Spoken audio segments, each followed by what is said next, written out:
Hello YouTube ကဘယ်လိုဖြစ်တာလဲ3မိနစ်ပဲရတယ်ဟိုအနည်းဆုံး10မိနစ်လောက်လေးရမှာ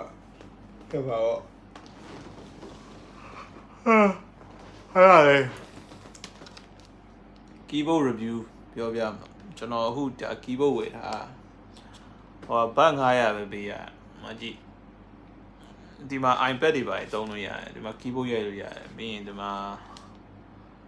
Windows နဲ့ MacBook သုံးလို့ရတယ်900ပဲဒါပေမဲ့ battery ကလည်း recharge လုပ်လို့ရတယ်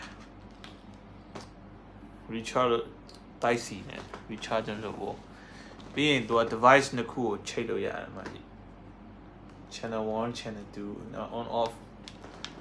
ပြီးတော့သူကအလေးပဲဘာလို့လေးရလဲဆိုတော့ဒီကောင်ကအထဲမှာ battery lithium battery ပါတော်တော်လေးပြီးတော့ဒီကောင်ကိုကျွန်တော် stand by ထားတာ2လလောက်ရှိဟုတ်တယ်2လလောက်ရှိတခါမှအားပြန်မသွင်းရသေးဘူးသူကရေးထားတာစာအုပ်ထဲမှာရေးထားတာက stand by က6လရတယ် stand by 6လဆိုလိုတဲ့အဓိပ္ပာယ်ကဒီကောင်ကိုဗျာအပြင်သွားလို့ရှိရင်အားကုန်မှာဆိုလို့ပိတ်ထားရတာတွေပါမဖြစ်တော့ဘူးဖွင့်ထားလိုက်ဖွင့်ထားပြီးတော့မှပြစ်ထားတာပေါ့ကျွန်တော်အခု BNN တွားတာ BNN မတွားခင်တည်းကဒီခေါက်ဖွင့်ရင်ပြစ်ထားတာကျွန်တော်အခု BNN ကနေပြန်လာတော့ stay ဖွင့်ထားတယ်အားလည်းလုံးဝမကုန်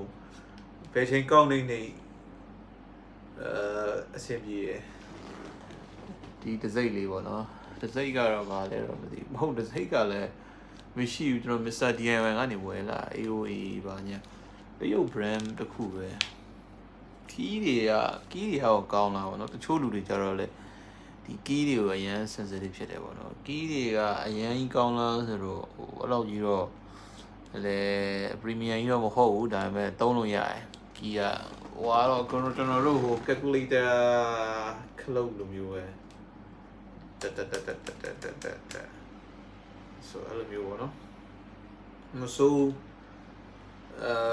2လလောက်ရှိပြီ stand by ကျွန်တော်ထားရတယ်အားမကုန်ဘူး stand by ဆိုတည်ရမလားဖွင့်ထားပြထားဟိုကျွန်တော်တက်ခဲထဲဟာဆိုဗျာတည်ရမလားတက်ခဲကုန်တော့ပါတက်ခဲလေးရတက်ခဲလေးရမယ်ဆိုဖြစ်နေပြီဒါဆိုတော့အဲ့ဒီကနေကျွန်တော်တို့ကင်းဝေးတယ်ပေါ့နော်ဆိုတော့ကောင်းပါတယ်ဝယ်သုံးကြည့်ပါ